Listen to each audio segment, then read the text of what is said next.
This is scienceandprophecies.com. The land of Israel was given to the Jews as an everlasting possession. When they were righteous, they possessed it. But when they were wicked, they were driven from it by their enemies. Ironically, the Qur'an, Islam's holy book, teaches that the land was given by Allah to the children of Israel. The Qur'an reaffirms over and over that the land was assigned to the Jewish people as an eternal inheritance from Allah to the children of Israel. The Jews have never been able to fully possess their land promised by God due to their rebelliousness. There's still much land to be possessed, according to Joshua, and they'll become one nation, according to Ezekiel. Oftentimes, God commanded Israel to drive out the inhabitants that tried to destroy them. And after these lands are purchased, I will hold the armies of Israel guiltless in taking possession of their own lands, which they have previously purchased with their monies. But the Jewish people have never excluded others from the land, provided they agree to live in peace. Israel's right of possession and governing authority of the land that God gave them requires of them a duty to enforce God's law. Israel is to be a terror to evil works and bear the sword within their borders.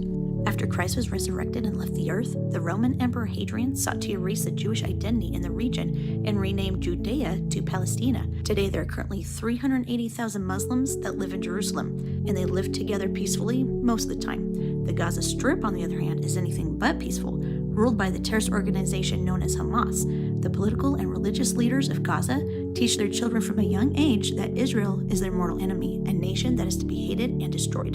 So will Gaza be destroyed? We are warned multiple times in the scriptures that those who are against Israel will be destroyed. But does God have to destroy the wicked? Christ teaches us not to be guilty of the first offense, to turn the other cheek, pray for our enemies, reconcile, seek justice, have compassion, peace, forgiveness, and mercy. But what happens when our enemies continue to seek to destroy?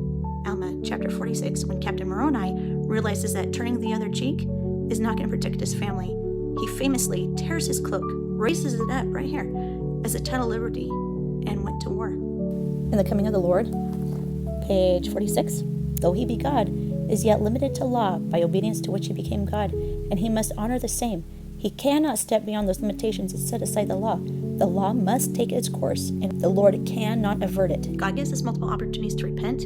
However, if we refuse to repent, God is bound by eternal laws that made him God, and wickedness must be removed. In the second coming of the Lord, page 41, who is Israel? True Israel is covenant Israel.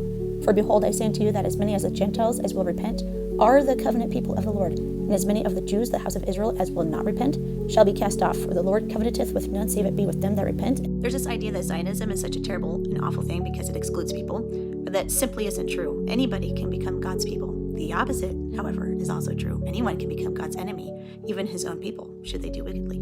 Come and read my latest article, The Great Delusion, at scienceandprophecies.com. Don't be afraid, be ready.